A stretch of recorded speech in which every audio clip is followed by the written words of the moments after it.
आप सभी को मेरा नमस्कार। धारणी के 12वें एपिसोड में आप सभी का स्वागत है।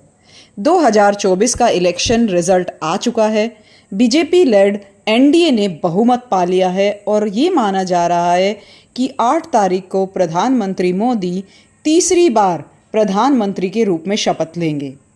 आज के इस वीडियो में हम ये समझने की कोशिश करेंगे कि क्या बीजेपी की पॉपुलैरिटी कम हुई है जैसा कि विपक्ष दावे कर रही है, तो क्या सच में बीजेपी की पॉपुलैरिटी कम हुई है।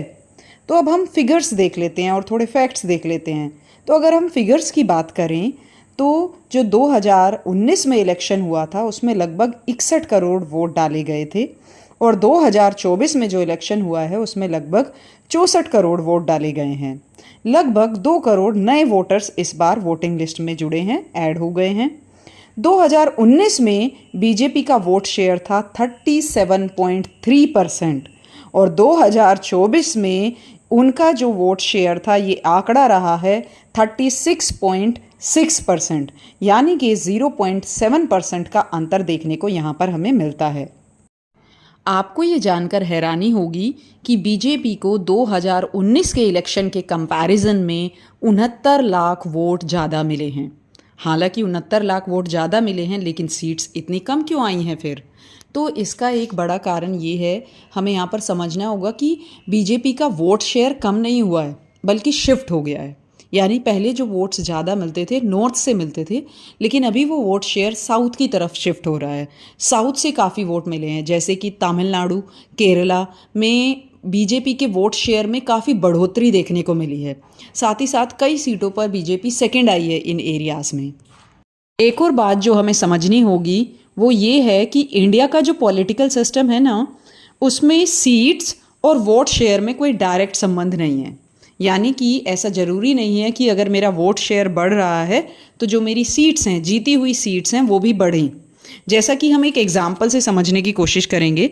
2014 का जो इलेक्शन हुआ था उसमें बीजेपी का वोट शेयर था 31%, यानी उनको कुल 31% वोट मिले थे, लेकिन उसके बावजूद भी उनकी सीट्स काफ़ी ज़्यादा थी और वो आसानी से सरकार बना पाए थे।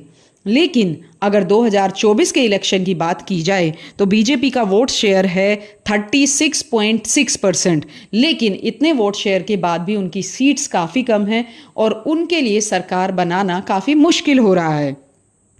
तो ये वोट शेयर और सीट्स में क्या संबंध है? तो जनरली ये वोट शेयर क्या है, हम टोटल वोट्स यहाँ पर कैलकुलेट कर रहे हैं। तो क्या हो जाता है, कभी कभी किसी कॉन्स्टिट्यूएंसी में काफ़ी ज़्यादा वोट मिल जाते हैं तो किसी कॉन्स्टिट्यूएंसी में काफ़ी कम वोट मिलते हैं। लेकिन हम क्योंकि यहाँ पर एक एवरेज काउंट कर रहे हैं तो इसीलिए इसका डायरेक्ट संबंध नहीं है किसी सीट से। यानी हो सकता है मैं किसी एक कॉन्स्टिट्यूएंसी में मेरी पार्टी की बहुत ज़्यादा वोट आए पर दूसरी कॉन्स्टिट्यूएंसी में कम आए या थोड़ी कम आए और मैं जीत ना पाऊँ। तो इन दोनों में कोई डायरेक्ट संबंध नहीं है।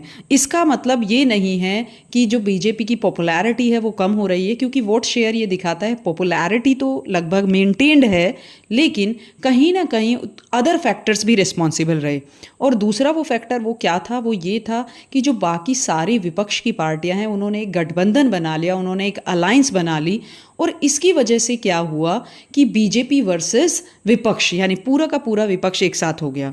तो जनरली क्या होता है कि जब कई सारी पार्टियां इलेक्शन में पार्टिसिपेट करती हैं तो वोट्स बट जाते हैं। मान लीजिए 4 पार्टी हैं, ए, बी, सी और डी। तो इसमें क्या होगा, कुछ लोग शायद ए को वोट देंगे, मान लो ए पार्टी को 3 वोट मिले, बी पार्टी को 4 वोट मिले, सी पार्टी को 2 वोट मिले और डी पार्टी को 2 वोट मिले। तो इसमें जो अंतर है पार्टियों के बीच हालांकि कम है, लेकिन फिर भी हम जो बी पार्टी है जिसे 4 वोट मिले हैं उसको हम क्या मानेंगे, विजेता मानेंगे। अब क्या हुआ, बीजेपी वर्सेस पूरा का पूरा विपक्ष एक साथ हो गया। तो वो जो वोट बंटने थे ना ए, सी और डी के बीच में, वो ए, सी और डी के वोट एक ही कैंडिडेट को चले गए और इस वजह से हमें देखने को मिलता है कि बहुत सारी कॉन्स्टिट्यूएंसी में बीजेपी को मात खानी पड़ी। और वोट शेयर उतना ही होने के बावजूद, यानी वोट शेयर बढ़ने के बावजूद भी वो जीत नहीं पाए। इसी के साथ साथ एक और जो बड़ा कारण रहा है जिसकी वजह से बीजेपी उतनी सीट्स सिक्योर नहीं कर पाई, वो बड़ा कारण था कि जो कैंडिडेट्स उन्होंने उतारे, उन्होंने उनकी लोकल पॉपुलैरिटी को शायद चेक नहीं किया, और शायद बहुत सारे जो कैंडिडेट्स थे स्पेशली यूपी में, वो नहीं देखा गया कि क्या लोग उनसे खुश हैं भी या नहीं हैं, या उनकी जो लोकल पॉपुलैरिटी है वो कैसी है, क्या वो लोगों के बीच एक अच्छी इमेज रखते भी हैं या नहीं। तो शायद इन सारी कंडीशंस को अच्छे से सर्वे नहीं किया गया, चेक नहीं किया गया, और जिस वजह से उनको कई यानी बहुत सारी कॉन्स्टिट्यूएंसीज़ में हार का सामना करना पड़ा।